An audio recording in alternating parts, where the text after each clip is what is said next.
Сәлеметсіздер ме, құрметті студенттер? Бүгін бізде ашық өндірістік сабақ, яғни тәжірибелік сабақ. Ең бірінші староста бізге баяндама жасап, тоқтағанша, тізім бойынша, қазір отырған балағанша.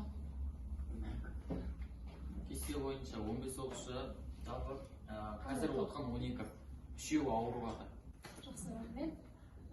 Бізде енді бүгінгі сабағымыздың тақырыбы күрделілігі орташа бақылаушы аспаптар мен автоматика құралдарын монтаждау жұмысы.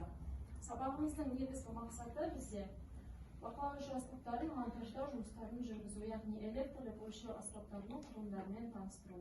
Тоқ күші, электр кернеу және оларды өлшейтін құралдар амперметр, вольтметр, омметр, ваттметрлер түсінде отырып және сол аспаптармен жұмыс жасауға сіздерді үйрету. Ең бірінші бұл жерде электромонтаждың жұмыскерінің аяқ киімдері көрсетілген. Бұл жерде қай аяқ киім электромонтаж жұмыскеріне сай жұмысқа. Бірінші аяқ киім резина аяқ киім болады. Толық бетті резина. Өздеріңізге бал қоясыз.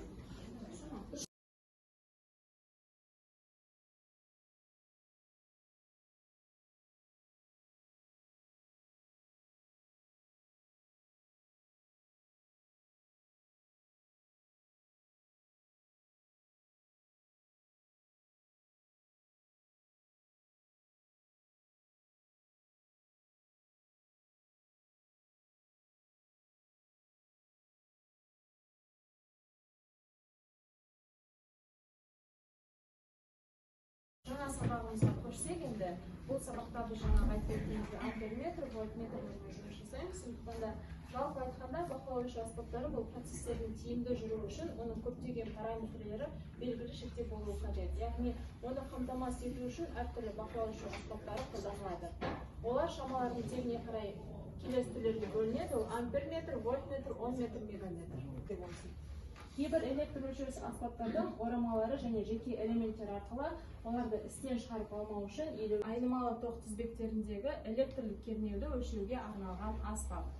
Вольтметрдің түрлері аналогты, ол яғни тілді көрсеткішімен және жарықты көрсеткішімен болады, және де цифрлы болып бөлінеді, ол жерде механикалық, электромеханикалық және де электрлік индикаторлармен болады.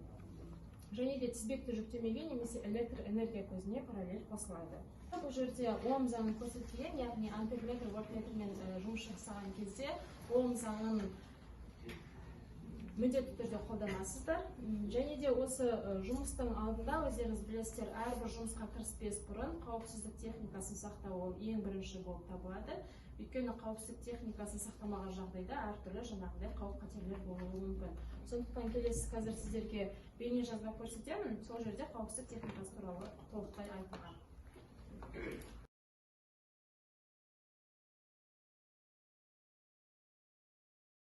Жұмыс істейтін заңдан бастап нәтижеге дейін көрсетілген.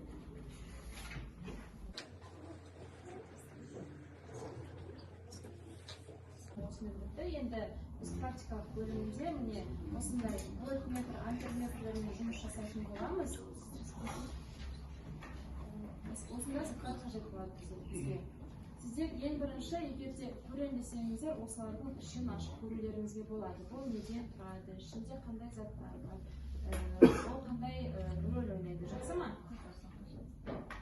Балалар, тоқтап, жаңағы жұмысқа кіріспес бұрын сендерде амперметр болуы керек, вольтметр болуы керек, және де резистор, сым және де тоқ көзі болуы керек. Жақсы ма? Өйткені жаңағын бәрін жағалап қосқан кезде біз ана жаққа барып қосамыз. Түсінікті ма?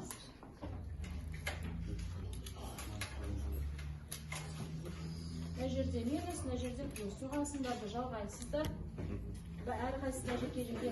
Содан кейін бұдан әрі қарай плюс-минусты ажыратып резисторға қосасыздар. Көріп тұрсыздар ғой міне. Бұл жерде мына жағы айналады. Түсінікті ма? Және де ең бірінші айта кететін жай, амперметрді міне қосқан кезде, бірінші сымдарды жалғаған кезде сіздер мына айналдырасыздар. Содан кейін резисторда міне екі жағынан негізі сіздер қосасыздар тоқтап. Содан кейін барлық жұмысты жасап біткеннен кейін ғана тоқ көзіне барып жалғайсыздар. Түсінікті ма? Бұл жаңағы практикалық жұмысты жасаған өзінде сіздерге жаңа айтып өткендей қауіпсіздік ережесін сақтау міндетті түрде болады.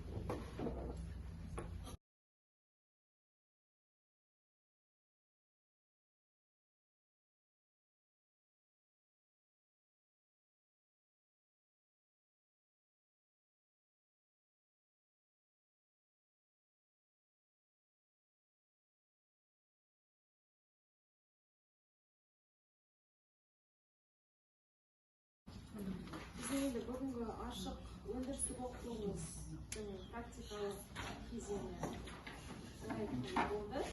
Массаждық жұмыстар жасалды. Өздеріңіз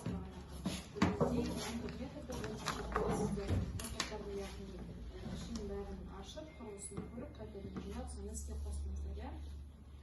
Енді қазір топ-топтың әрқайсыларыңыздың жұмыстарыңызды көрейік, қандай жаңағыдай проблемалар болды, сіздерде қандай қателіктер етті, соларды көрейік, иә.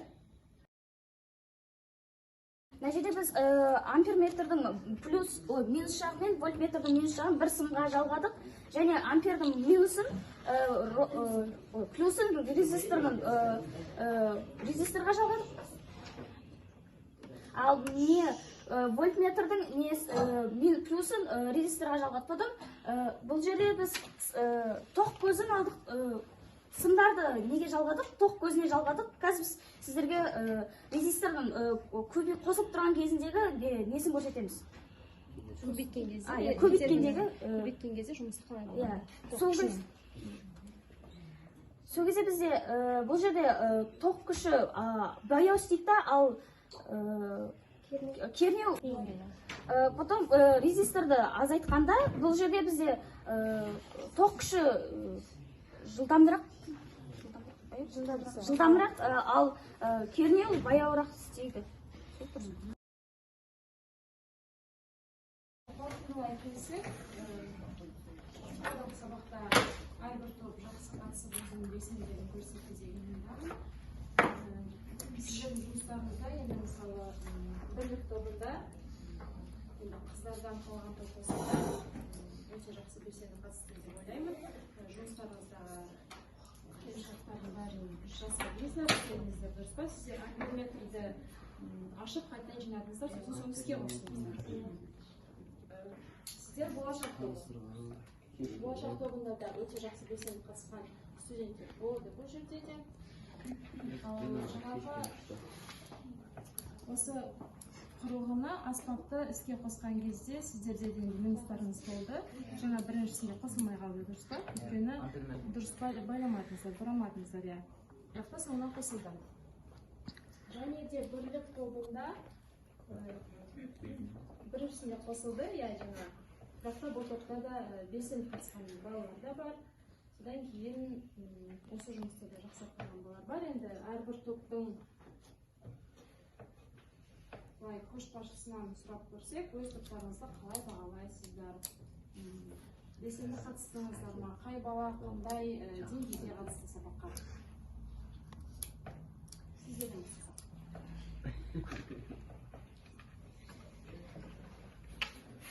Біздің команда болашақ командасы. Біздің команда 4 ойыншыдан құралған, 4 студенттен. Алмахан Маратты айтатын болсақ, бұл бастапқыда сұрақтарға жауап берді, дұрыс жауап берді. Алмахан Марат, потом Құмамыр Ақбарды айтатын болсақ, бұл сұрақтарға қатты белсенді қатыспады, алайда амперметр шаш құрастырғанда өте жақсы белсенді қатысты.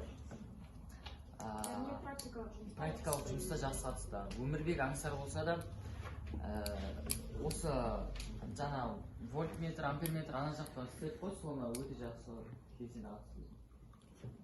Қатты болмаса да белсенді қатысты. Қандай баға боласыз? 75 болып. Отырыңыз.